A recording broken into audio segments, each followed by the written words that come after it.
When it comes to some of my favorite duos in music, Tyler and Pharrell for me always come to mind. I always look at their dynamic similarly to how I would look at like a Kanye and a Travis. I think I feel this way because Tyler has again and again and again credited Pharrell as being one of his biggest influences and even just one of his biggest mentors. Like, but this was me in 05, yeah, 06. Searching. Terrible shit.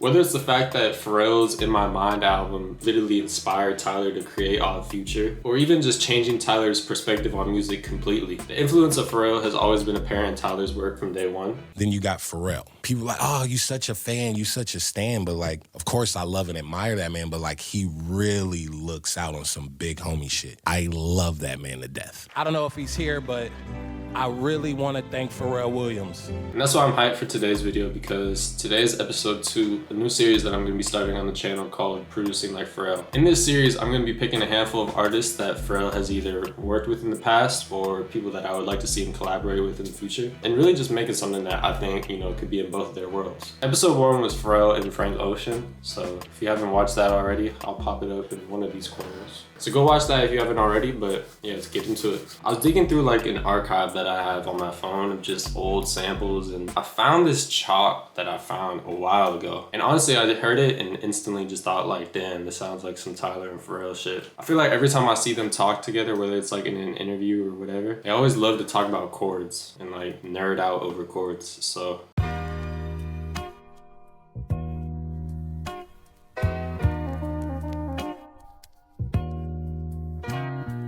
A good little trick that I'll use sometimes when I'm trying to match an 808 to like the bass notes of a sample, I'll just pull up like a regular EQ and just filter it all the way down like only the bass note.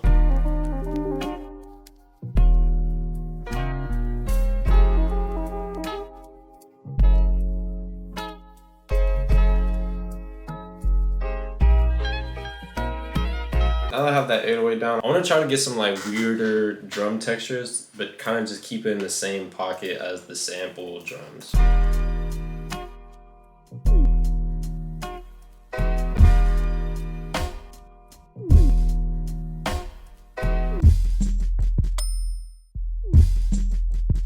Something I like to do when I'm making beats is, as y'all can see, I have a bunch of sounds in like the playlist thing, but even though I have all these sounds, I'm using a handful of them. But something I like to do is just solo them one by one and just see what I can live without. So like kick.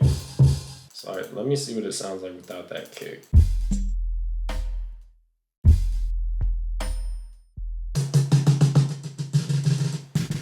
I like that snare roll.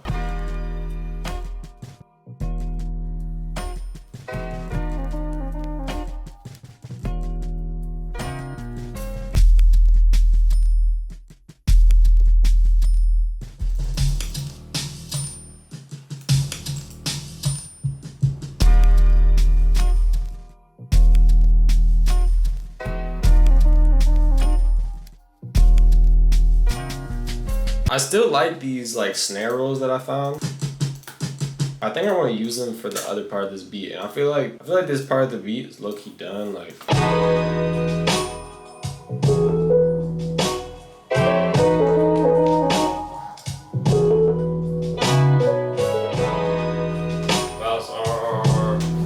after a while of like jamming and kind of just chopping up the best pieces, I came up with this little lead to go over the sample.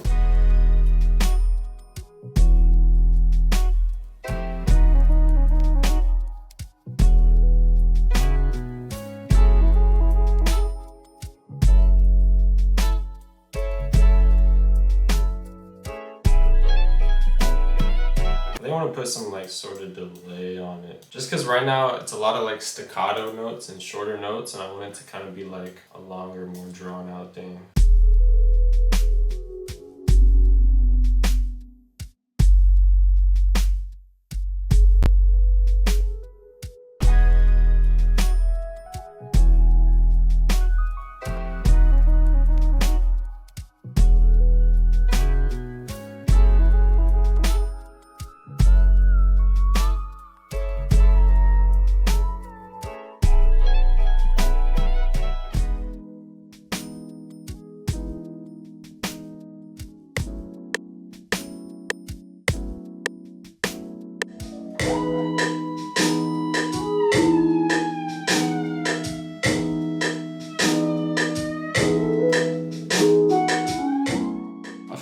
playlist needs now are just like little sound effects, like little, like just weird texture stuff, just to kind of like fill in the empty space.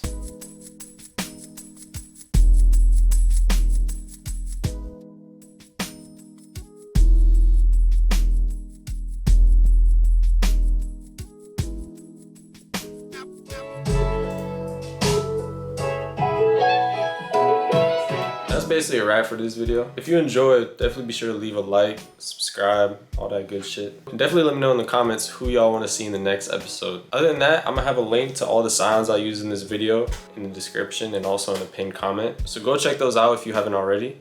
And yeah, I'm gonna see you on the next one.